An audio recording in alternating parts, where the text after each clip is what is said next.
Sekali lagi terima kasih untuk terselenggaranya webinar yang insya Allah sangat bermanfaat dan dipentingkan ini. Tema ini sesungguhnya berangkat juga dari kesadaran sejarah ya, dan sekaligus juga keprihatinan sejarah. Kesadaran sejarah karena bangsa Indonesia ini sesungguhnya hadir dan merdeka tidak dalam posisi untuk menghadap-hadapkan antara Islamophobia dan Indonesiaphobia.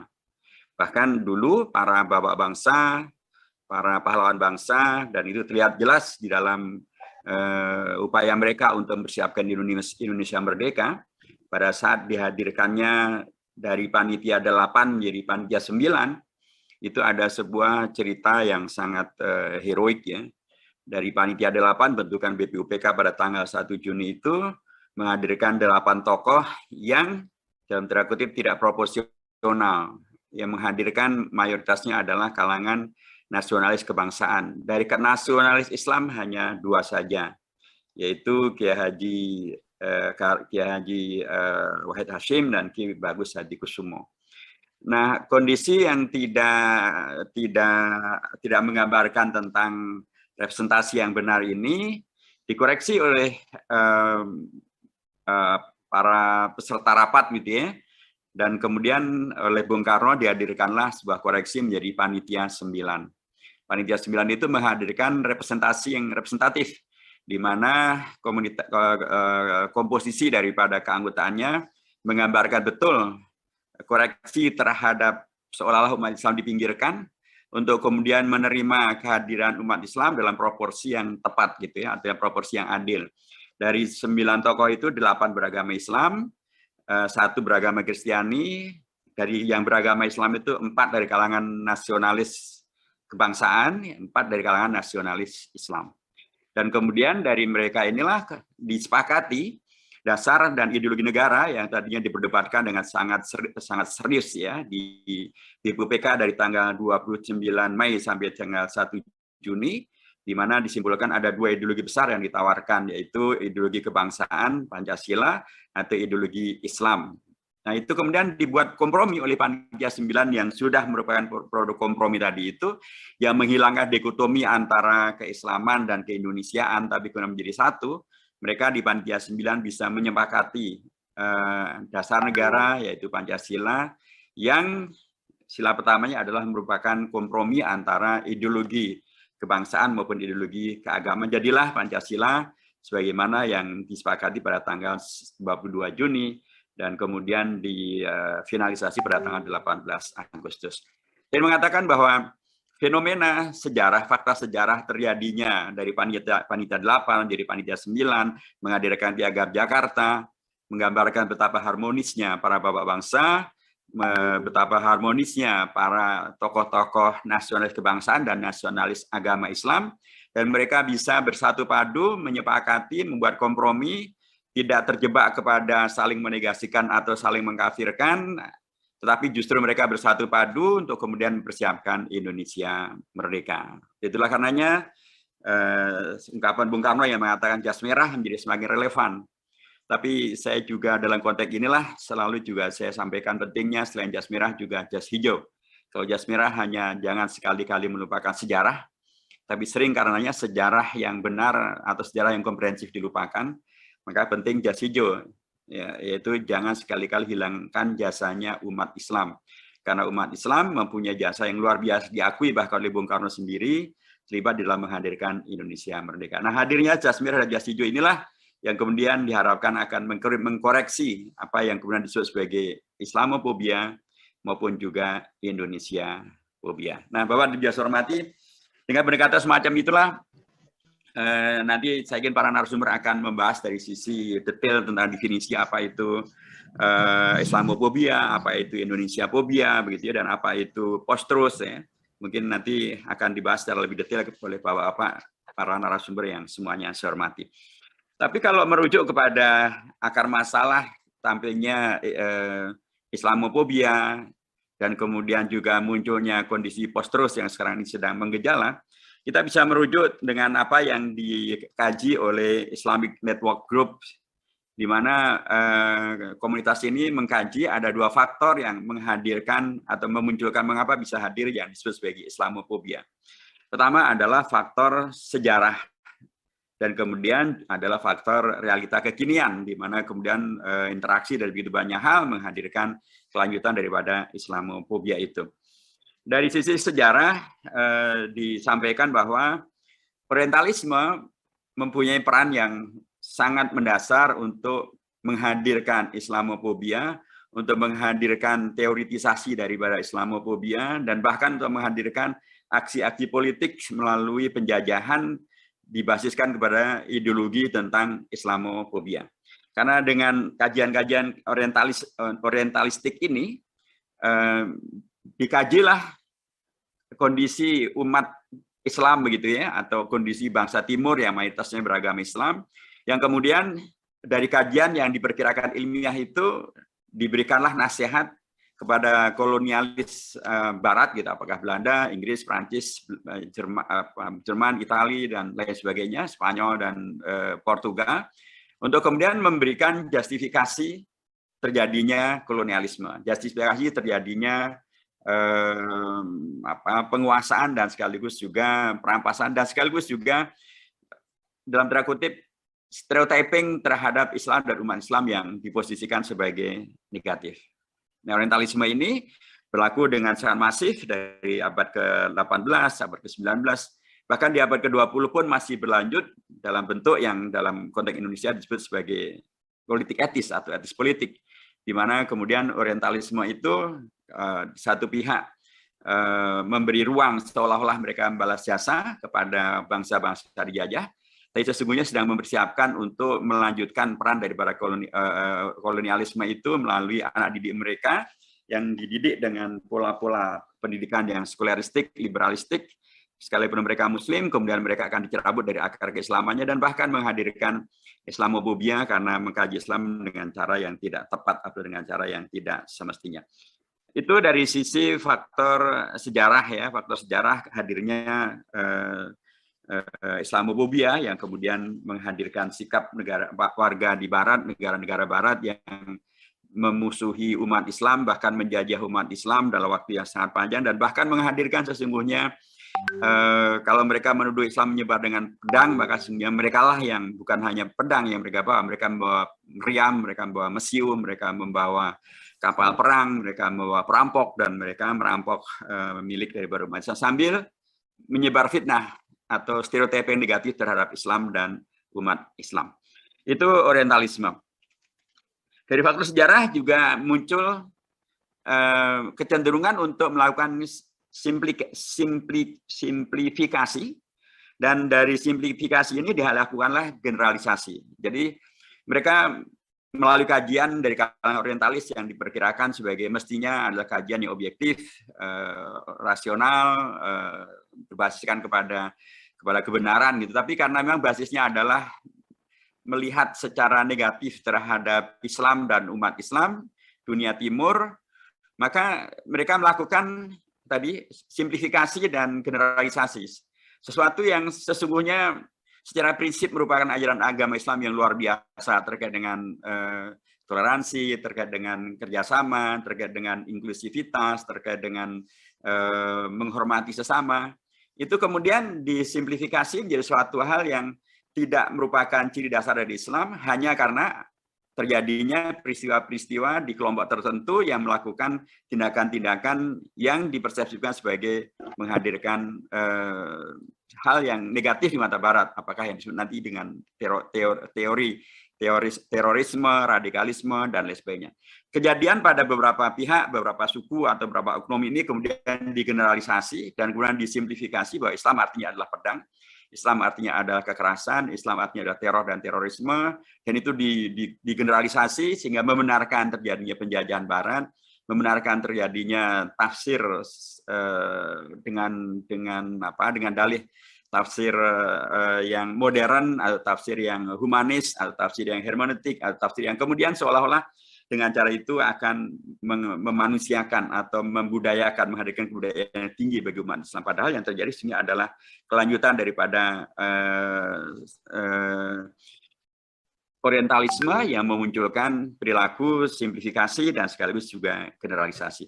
Nah, generalisasi yang simplistik ini yang kemudian menghadirkan salah paham tentang Islam, salah paham tentang umat Islam, dan akibatnya menghadirkan Islamofobia. Yang ini di pihak yang lain juga menghadirkan satu reaksi dari kelompok umat Islam. Karena dijajah, karena difitnah, karena disalahpahami, karena dirampok, umat Islam melakukan perlawanan. Nah, ketika umat Islam melakukan perlawanan disebut sebagai teroris, radikalis, dan kemudian semakin memunculkan stereotyping di kalangan Barat bahwa Islam itu adalah tadi radikalisme, ekstremisme, eksklusivisme, antisosial, dan segala tuduhan-tuduhan yang lainnya. Jadi padahal sesungguhnya itu semuanya terjadi akibat ataupun reaksi dari kejahatan intelektual yang mereka lakukan melalui orientalisme maupun juga simplifikasi dan generalisasi yang mereka ciptakan dan mereka berlakukan secara sepihak terhadap komunitas umat Islam, mulai pendekatan kekerasan, baik kekerasan fisik melalui mesiu, melalui meriam, melalui kapal perang, melalui perampokan, maupun juga kekerasan intelektual melalui tadi pemaksaan teori-teori melalui jalur orientalisme yang tadi telah saya sebutkan.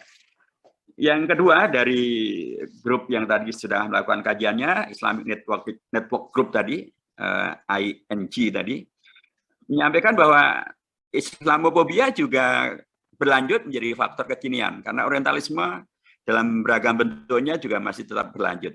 Karena simplifikasi dalam beragam bentuknya juga masih terus berlanjut. Itulah karenanya dalam faktor kekinian dicatat bahwa ada beragam hal yang kemudian menumbuh suburkan Islamofobia itu. Satu, adanya internalisasi yang mengafirmasi stereotyping yang tadi disebutkan di depan. Jadi berulang-ulangnya kasus dan atau berulang-ulangnya kajian yang memang sudah diarahkan dalam konteks kasus-kasus yang dulu terjadi pada zaman awal terjadinya kolonialisme, itu kemudian semakin diulang, semakin diperdalami kajiannya, diulangi terus-menerus, dilakukan internalisasi di kalangan para peneliti Barat, di kalangan para pengkaji di Barat, bahkan di kalangan para pengambil keputusan politik di Barat, pengambil keputusan militer di Barat, sehingga itu akan semakin menghadirkan tadi semangat mereka untuk terus melanjutkan kolonialisasi, karena tadi terjadinya Islamofobia, kebencian terhadap Islam atau akibat dari kajian-kajian yang dilakukan oleh kalangan orientalis, termasuk juga dengan generalisasi dan simplifikasinya itu. Yang kedua adalah juga terjadinya xenofobia, yaitu satu ideologi atau satu kondisi psikologis di mana masyarakat Barat takut kepada orang-orang asing atau yang berbeda dengan mayoritas, yaitu mayoritas kulit putih. Padahal ya sesungguhnya justru merekalah yang orang asing yang datang ke negeri-negeri Islam begitu ya, dan kemudian membunuhi umat Islam, membunuhi ulama-ulama Islam, merampok, menjarah, dan menghancurkan kerajaan-kerajaan Islam. Mereka seorang asing justru menghadirkan horor.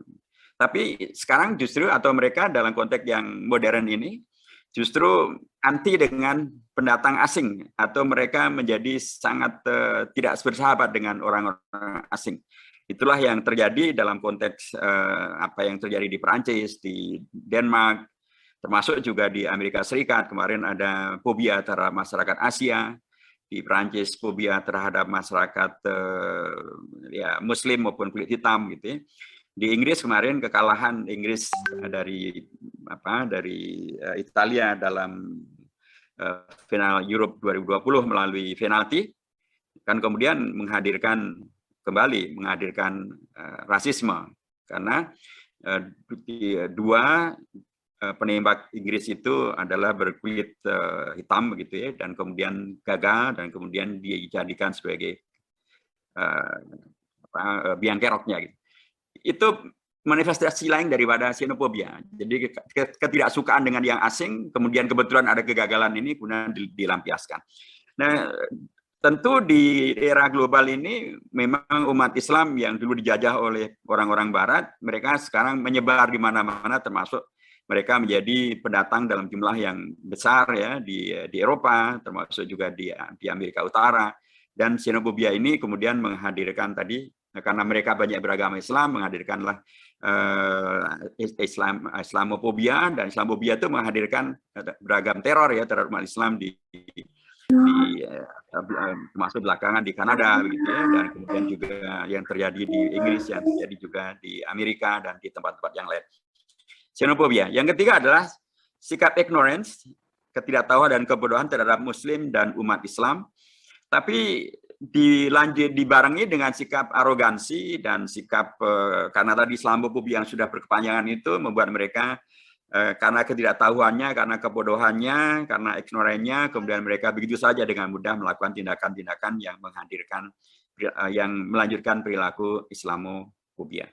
Dan memang dalam survei yang dirilis oleh Islamic Network Group, ternyata bahkan masyarakat Amerika Serikat yang disebut sebagai masyarakat biangnya demokrasi, masyarakat yang sudah berperadaban yang tinggi, ternyata tidaklah banyak atau tidaklah merupakan mayoritas dari mereka yang betul-betul mengetahui tentang Islam, dan apalagi secara rinciannya. Hanya 38% orang Amerika yang tahu tentang Muslim, hanya 38%. Itu pun hanya tahu secara umum. Kalau tahu secara detail, itu akan sangat sedikit lagi. Hanya 62% dari masyarakat Amerika tidak pernah berbicara dengan Muslim. Ya kalau tidak pernah berbicara, ya bisa kita bayangkan sementara terjadi tadi jurus-jurus Islamofobia dengan orientalisme yang berkepanjangan itu, ya kalau tidak pernah bicara, ya dibenarkanlah atau mereka membenarkan diri dengan teori-teori yang telah mereka ciptakan itu sendiri. Dan kemudian hanya 57% yang mengaku tahu sedikit tentang Islam. Jadi 57% yang merasa tahu tentang Islam, tapi ada 26% masyarakat Amerika Serikat yang bahkan tidak tahu sama sekali tentang Islam. Bisa Anda bayangkan di abad ke-20, 21 ini masih ada di era informasi terbuka ini, di mana umat Islam juga sudah menyebar luar biasa di mana-mana, tapi masih saja warga Amerika Serikat banyak juga yang tidak tahu tentang Islam. Kalau tidak tahu dan tidak pernah berkomunikasi dengan Islam dan umat Islam, ya itu wajar saja bila kemudian Islamofobia itu bisa berkelanjutan. Sekalipun kita juga mencatat bahwa Joe Biden maupun juga beragam Perdana Menteri Kanada dan juga banyak kepala negara di negara-negara Barat, ya banyak yang kemudian menampilkan sisi objektivitas.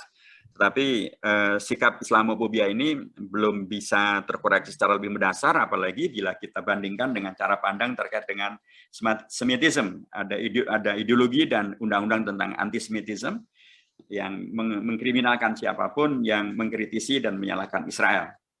Tetapi umat Islam disalahpahami, dikriminalisasi, diusulkan undang-undang tentang anti-Islam atau undang-undang tentang anti-Arab, tapi di mana-mana tidak bisa digolkan. Baik, itu tentang Islamofobia. Bagaimana dengan Indonesiafobia?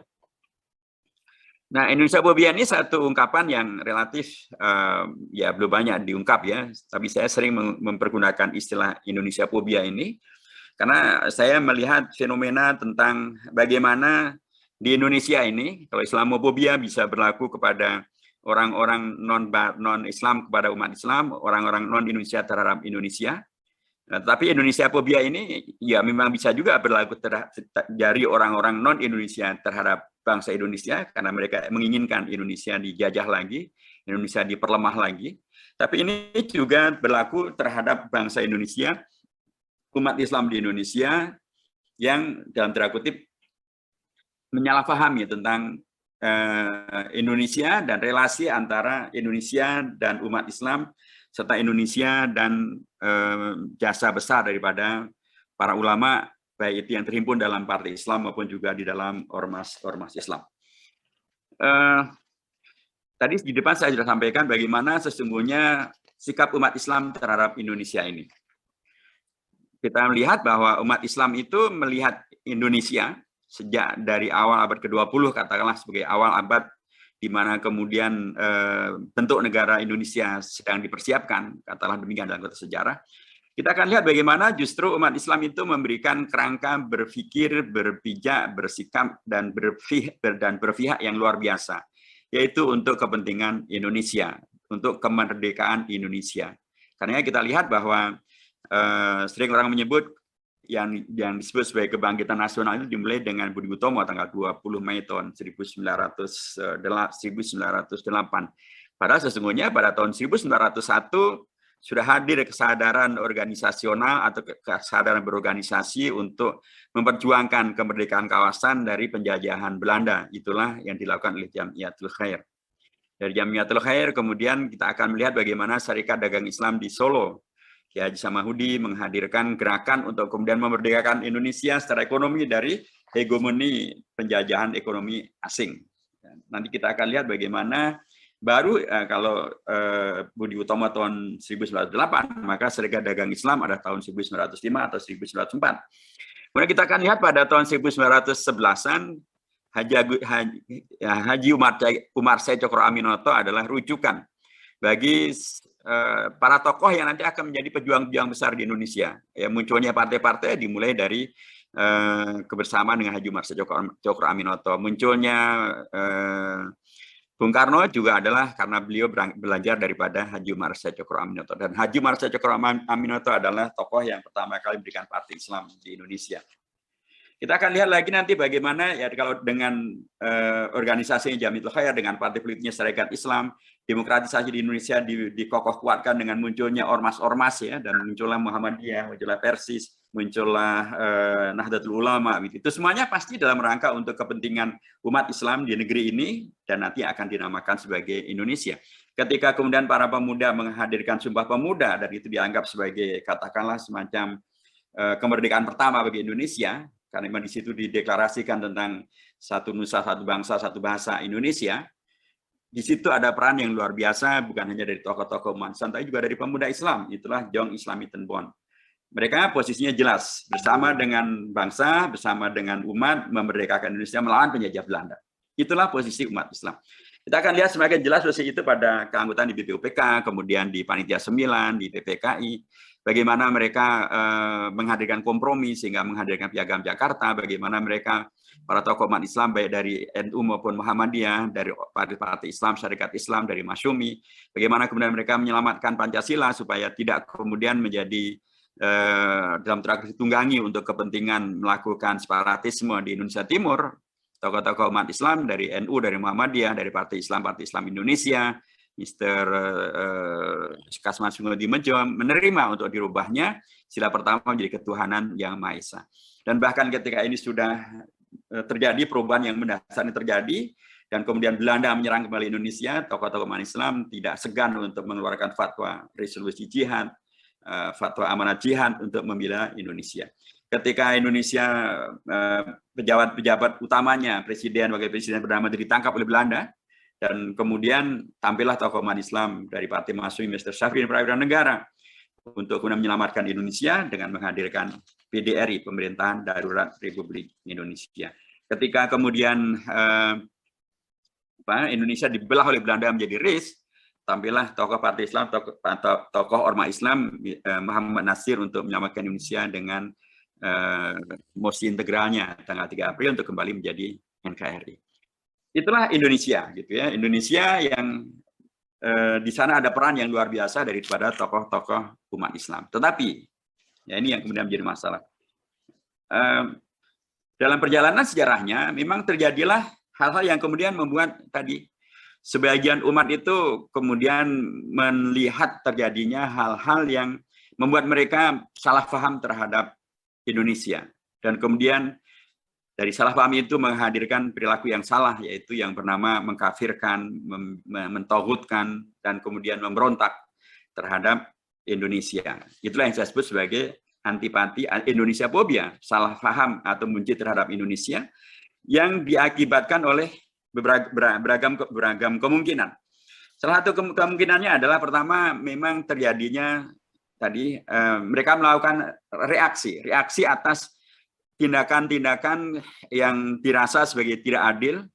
Ya, ada dulu Masyumi dibubarkan gitu ya, tapi PKI yang jelas-jelas merupakan ideologinya tidak sesuai dengan Pancasila, sekalipun memberontak tahun 48 tidak dibubarkan. Itu tentu perasaan ketidakadilan yang dirasakan oleh umat Islam. Pada zaman Orde Baru terjadi apa yang disebut dengan komando jihad, apa yang disebut dengan peristiwa Tanjung Priok, peristiwa Talang Sari dan lain sebagainya, yang kemudian umat Islam merasa ya diberlakukan secara tidak adil, dan kemudian mereka melakukan reaksi. Di masa yang sekarang ini, isu tentang masalah radikalisme, terorisme, ketidakadilan ketika kemudian ada FPI dibubarkan, Habib Rizik Syihab diperlakukan dengan cara yang tidak adil gitu ya, ketika kemudian mereka melihat kerumunan begitu banyak di mana-mana dan kehebohan begitu banyak dilakukan oleh begitu banyak pihak, tapi hanya Habib Rizik yang dilakukan tindakan-tindakan pidana. Perasaan ketidakadilan inilah yang kemudian menghadirkan reaksi. Nah, reaksi itu kemudian menghadirkan sikap tidak bersahabat, sikap memusuhi, sikap menyalahpahami. Ini bagian daripada Indonesia fobia, akibat daripada reaksi terhadap ketidakadilan yang diberlakukan terhadap mereka itu. Yang kedua juga bisa terjadi akibat dari manipulasi sejarah dan atau pengaburan sejarah. Jadi sejarah di Indonesia, atau banyak orang menyebut bahwa sejarah ditulis oleh yang menang, tapi yang menang kadang-kadang tidak objektif, sehingga kemudian menulis sejarah secara tidak objektif. Mungkin Pak yang paling mencolok adalah belakangan munculnya Kamus Sejarah Indonesia. Kamus Sejarah Indonesia ini memang menyebut beberapa peran umat Islam, tetapi beberapa peran kunci malah tidak disebut. Justru PKI malah lebih banyak disebut. Nah, ketika kemudian sejarah umat Islam tidak banyak ditampilkan dalam proporsi yang sebenarnya, maka umat Islam tidak mendapatkan informasi yang utuh tentang bagaimana peran umat Islam untuk Indonesia, bagaimana peran umat Islam memerdekakan Indonesia, bagaimana peran Islam membela Indonesia, bagaimana peran Islam menyelamatkan Indonesia. Padahal perannya begitu sangat luar biasa. Tapi karena di buku sejarah tidak ditampilkan secara proporsional, di buku ajar juga tidak tampil secara proporsional, umat Islam dibuat tidak tahu atau dikaburkan untuk kemudian mengetahui betapa kemudian umat Islam mempunyai peran sejarah yang demikian dahsyat untuk Indonesia. Akibat ketidaktahuan ini, dan itu muncul dalam ungkapan di bahasa Arab, ungkapannya adalah al-insanu a'da'u ma jahilu. Mereka karena tidak tahu ya akhirnya memusuhi. Tapi ketidaktahuan karena tadi tidak diajarkan, karena memang dikaburkan, dan ini menjadi masalah. Yang ketiga juga barangkali juga karena memang di satu pihak umat Islam di Indonesia ini juga lupa untuk memahami tentang jati dirinya. Jati diri bahwa umat Islam di Indonesia ini bukanlah kelompok yang mempergunakan mazhab Mu'tazilah, yang artinya kemudian ya sudah menafikan wahyu, menomorsatukan rasul, tapi kemudian juga bisa berlaku i'tizal, ya, berlaku yang kemudian mengalienasi diri, tidak ikut di dalam kontribusi yang mestinya dilakukan. Indonesia juga bukan kelompok Khawarij. Umat Islam di Indonesia bukanlah akidahnya Khawarij. Khawarij itu artinya adalah mereka-mereka yang orientasinya adalah untuk mengkafirkan, untuk membunuh, untuk melakukan pemberontakan. Umat Islam di Indonesia bukan Khawarij, juga bukan Mu'tazilah, tapi juga umat Islam Indonesia bukanlah Zahiriyah, yang pemahamannya literalis, yang kemudian karena literalis kemudian dengan mudah terjebak pada ideologi mengkafirkan, membid'ahkan, ideologi untuk kemudian dalam tanda kutip malah menghadirkan tindakan-tindakan yang dalam tanda kutip tidak menghadirkan kemaslahatan besar. Umat Islam di Indonesia sebagaimana diajarkan, diwariskan oleh para bapak bangsa, baik itu dari kalangan kiai di NU, di Muhammadiyah, di Persis, di Al-Irsyad, di pesantren-pesantren, mereka-mereka yang menjadi bapak bangsa yang terlibat dalam BPOPK, BPKI, terlibat di dalam resolusi jihad, amanah jihad, PDRI, pemerintah Republik Indonesia maksud saya, dan kemudian NKRI, menyelamatkan Indonesia dari pemberontakan komunis tahun 48-65. Mereka semuanya adalah Ahlus Sunnah wal Jamaah. Nah, Ahlus Sunnah wal Jamaah ini orientasinya pastilah bukan untuk anti atau untuk kemudian mengkafirkan atau untuk kemudian melakukan pemberontakan atau untuk melakukan tindakan-tindakan yang menafikan wahyu dan kebersamaan. orientasi dari Ahlussunnah wal Jamaah tentu adalah bagaimana menghadirkan kemaslahatan terbesar bagi kehidupan berbangsa dan bernegara. Untuk itulah karenanya, dan itulah yang kita dapatkan dari para tokoh-tokoh bangsa yang semuanya terlibat atau menjadi pahlawan nasional bahwa bangsa terlibat dalam menghadirkan Indonesia merdeka. Tidak ada satupun di antara mereka yang kemudian kalau kita melakukan kajian dari si usuluddin gitu ya, tidak satu dari mereka masuk dalam kategori Mu'tazilah atau Dhahiriyah atau Khawarij. Mereka semuanya adalah keluarga besar Ahlussunnah wal Jamaah. Bila Ahlussunnah wal Jamaah, maka orientasinya tentu mencintai kawasan di mana mereka berada. Karena Rasulullah lah yang mengajarkan tentang cinta Mekah, cinta Madinah, cinta Muhajirin, cinta Ansor. Dan ini menjadi ajaran utama juga di dalam Al-Islam, yang kemudian dalam Al-Quran pun juga banyak disebut ayat-ayat maupun nama-nama surah yang menegaskan tentang kecintaan kepada kawasan di mana kita berada. Ada surah namanya surah Al-Balad, ada surah yang kemudian menegaskan tentang penyebutan watin, wazaitun, waturi sinin, ada tentang lila, fi Quraisy dan lain sebagainya. Intinya adalah sebagai Ahlussunnah wal Jamaah, maka ideologi untuk kemudian mencintai bangsa dan negara di mana mereka hidup adalah bagian daripada yang tidak terpisahkan. Karena sekali lagi umat Islam di Indonesia bukanlah Khawarij, bukan Mu'tazilah, bukan juga Zahiriyah, bukan juga Jabriyah, tapi mereka adalah Ahlussunnah wal Jamaah. Inilah tentang Indonesia fobia yang kemudian belakangan ini menjadi semakin dipertajam dengan adanya kondisi-kondisi fakta atau perasaan dilakukan secara represif, dilakukan ketidakadilan, ulama yang ditangkap, para habib yang ditangkap, dan sementara yang lain-lain dibiarkan melakukan pelanggaran tanpa ada koreksi apapun. Inilah yang kemudian menghadirkan tadi semakin salah paham, semakin tidak percaya menghadirkan Indonesia fobia.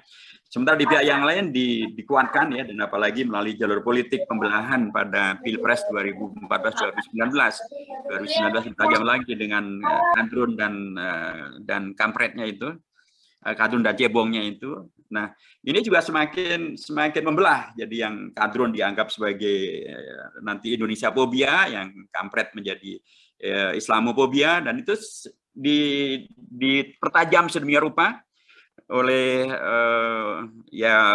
kepentingan politik, kepentingan ekonomi ya, untuk mengadu domba, termasuk juga mungkin kepentingan dari kelompok-kelompok yang kemudian memang tidak suka Indonesia menjadi kuat.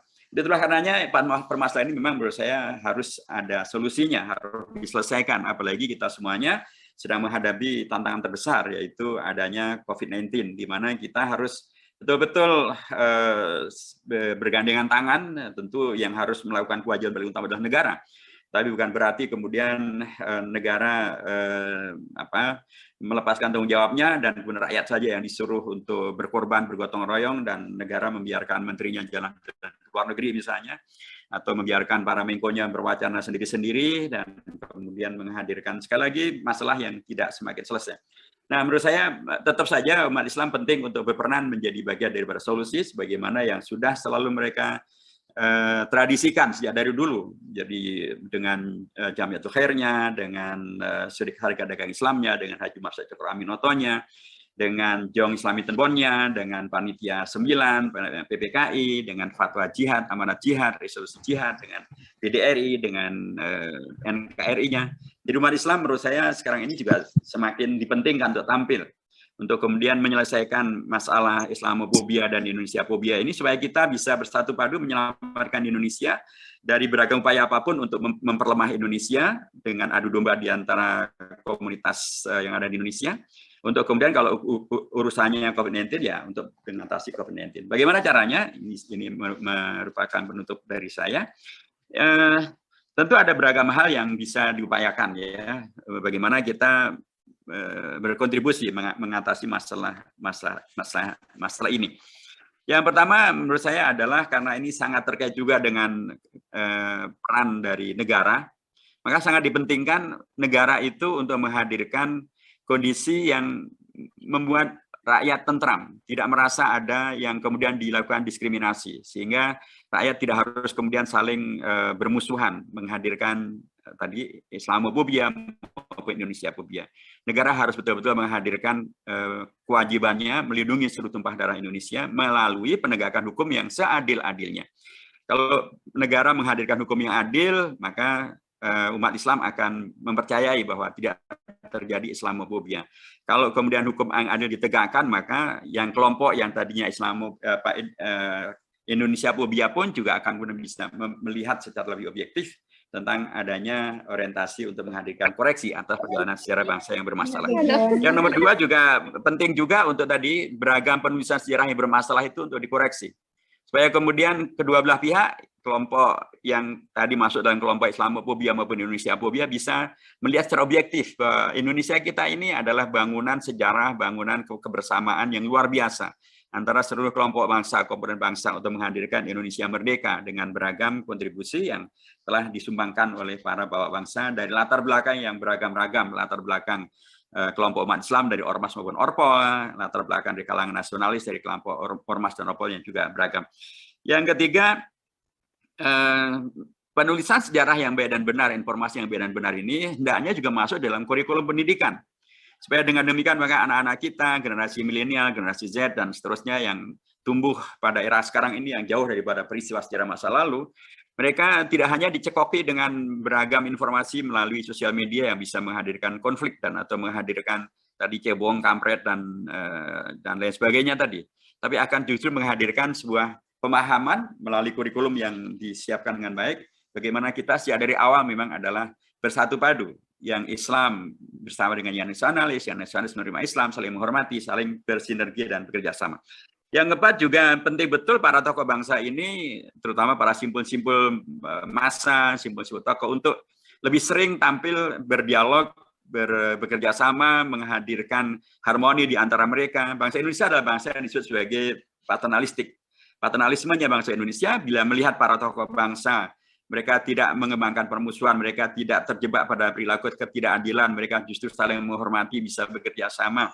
Maka itu akan menjadi contoh yang baik bagi bangsa Indonesia untuk kemudian bisa mengkoreksi Islamofobia maupun juga Indonesia fobia itu. Berikutnya juga bisa kita lihat pada pentingnya kedua belah pihak untuk juga saling berdialog. Gitu ya. Ini kalau tadi di kalangan para elitnya juga dialog itu penting turun pada setiap komunitasnya. Jadi komunitas nasionalis turun ke komunitasnya untuk kemudian membangun pemahaman yang baik dan benar, menghormati kelompok Islamis gitu ya. Dan demikian juga kelompok umat Islam dari partai maupun dari ormas untuk kemudian turun kepada komunitasnya untuk kemudian bisa menjelaskan dan memberikan pemahaman yang baik dan benar tentang relasi kita dengan kelompok nasionalis yang semuanya sehingga adalah satu nusa, satu bangsa, satu bahasa Indonesia juga. Yang berikutnya dan yang juga sangat dipentingkan karena kita berada di era demokrasi, maka betul-betul demokrasi di Indonesia jangan sampai kemudian malah menumbuh-numbuhkan pembelahan. Itulah karenanya kita menolak keras tentang presidensial threshold yang 20% itu. Karena 2 kali pengalaman menghadirkan 2 kali pembelahan yang itu akan kemudian bisa menjadi tumbuh suburnya Indonesia fobia maupun juga Islamofobia. Kita mengusulkan untuk kembali pada pola tahun 2004 atau 2009 saja, di mana kemudian ada pembatasan tetap memberi ruang untuk kemudian demokrasi yang menghadirkan alternatif yang berkeunggulan. Dan demokrasi yang baik tentu syarat-syarat ataupun aturan main yang dibuat oleh KPU penting betul untuk bisa dilaksanakan. Sehingga dengan demikian maka seluruh bahan kampanye ataupun perilaku politik dalam kontestasi politik yang kemudian menghadirkan penyelewengan, termasuk penyelewengan itu menghadirkan masalah Islamofobia maupun Indonesia fobia, memang hendaknya harus diberikan sanksi. Supaya dengan cara itu maka virus Islamofobia dan Indonesia fobia itu tidak terus berkembang biak akibat daripada pembiaran pada prosesi berdemokrasi. Yang terakhir tentu adalah kita sekarang berada di era sosial media.